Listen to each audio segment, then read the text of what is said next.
Je vais vous parler de ma nouvelle catégorie de vidéos qui est apprendre autrement, donc apprendre par les jeux.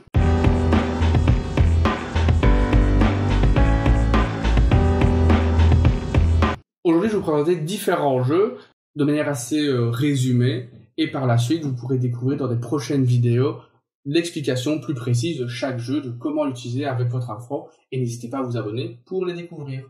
Alors, l'ordre de présentation, ça va être d'abord des plus petits aux plus grands. Alors, on va commencer avec les plus petits, avec Fabulia, qui est un jeu donc 5+, qui va permettre de développer à la fois la lecture, mais aussi la compréhension des textes. Alors, pour les plus de 7 ans, on a deux jeux. On a le 6000 ici, Histoire, et le 13 couronnes. Avec 6000 Histoire, vous allez découvrir les personnages historiques et donc travailler l'histoire avec vos enfants d'une autre manière très très ludique. Et avec 13 couronnes, avec lui, vous travaillerez les consignes. C'est extrêmement important pour réussir à l'école et dans la vie.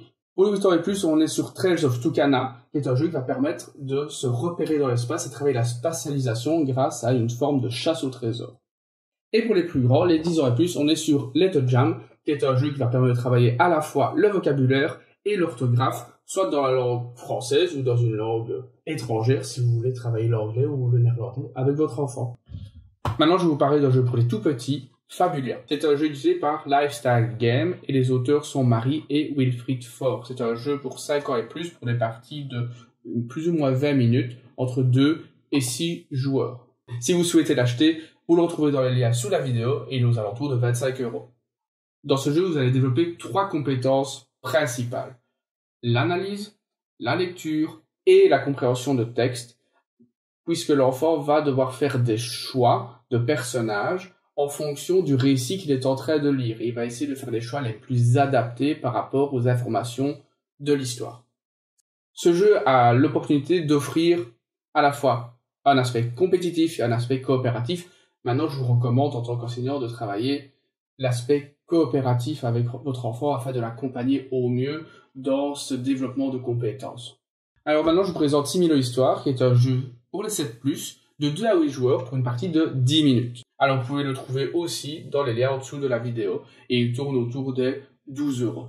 Alors ici, vous allez plutôt développer surtout des savoirs, des connaissances autour de l'histoire, parce que dans le paquet de cartes, vous allez avoir différents personnages historiques et l'objectif va être de les retrouver grâce à des indications, des événements particuliers auxquels ils ont participé ou par rapport à leur histoire personnelle. Sur les cartes, vous avez des informations déjà préinscrites par l'éditeur pour faciliter le jeu, mais ça peut être un bon début pour faire des recherches, s'informer et découvrir de nouvelles choses par rapport à des faits historiques ou des personnages historiques importants. Alors passons à 13 couronnes, c'est un jeu édité par Yoka, l'auteur c'est Romain Caterjan.